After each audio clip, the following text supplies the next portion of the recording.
Shalom pemirsa, kita berjumpa di dalam kasih Tuhan. Kita percaya bahwa penyertaan Tuhan terus berlaku sampai saat ini. Saudara dan saya tetap masih bisa berjumpa, ini karena anugerah Tuhan. Ya, mari sama-sama terus kita belajar melalui program ini. Saudara diberkati, saya diberkati, dan nama Tuhan yang dipermuliakan. Saat ini kita mau berbicara tentang kasih yang sejati.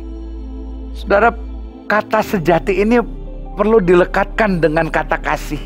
Padahal dulu kalau kita berbicara tentang kasih, langsung konotasi kita refer atau langsung mengacu kepada kasih Tuhan. Karena yang mengajarkan kasih kita ini bukan siapa-siapa.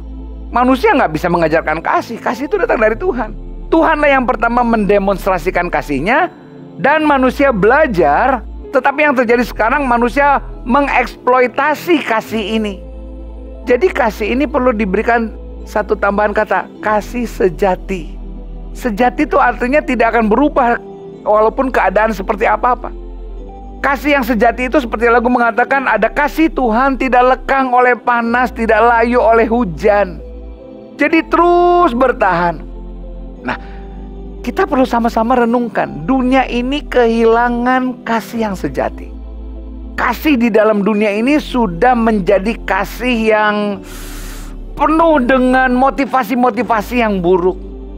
Oleh karena itu kita perlu membangun kembali sekitar kita, lingkungan kita, keluarga kita, sekolah kita, pekerjaan kita, dan memunculkan kembali kasih sejati, yaitu kasih Tuhan yang diberikan kepada kita.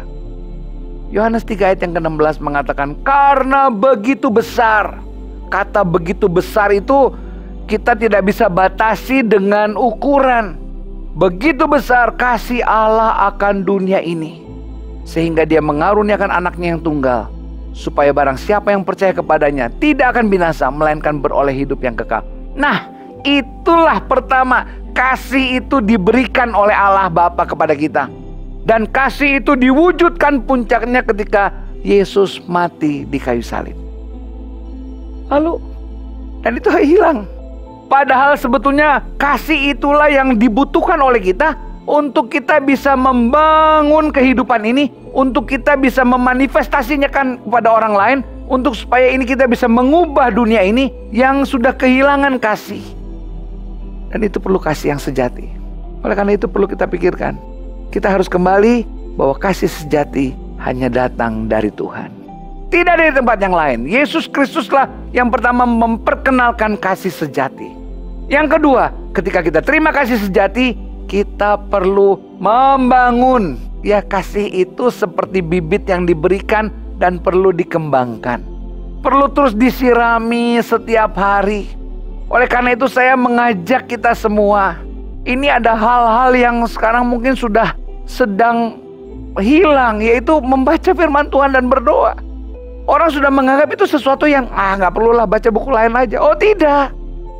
Ketika engkau membaca firman Tuhan, ketika engkau mendekati firman Tuhan, itu sama aja kita sedang mendekati Allah atau mendekati Yesus, sehingga kasih itu terus bisa berkembang dan berkembang. Dan ketika hati ini penuh dengan kasih, maka apapun yang kau berikan, katakan, pikirkan, lakukan, itu pasti ada dasar kasih yang akan membuat orang-orang diberkati. Mari hidup dengan kasih yang sejati, atau hidupkan kembali kasih sejati yang ada di dalam hidup kita, supaya kita bisa berkarya. Bahkan lebih lagi Tuhan bisa menjamah setiap orang melalui kehidupan kita, dan kita bisa mengisi dunia ini dengan kasih sejati dari Tuhan. Kita percaya ketika kita datang dengan kasih sejati dari Tuhan, maka dunia ini menjadi dunia yang penuh dengan ketentraman. Ya, mari kita praktekkan kasih ini dan temukan kasih sejati dari Tuhan. Tuhan berkati kita sekalian. Shalom.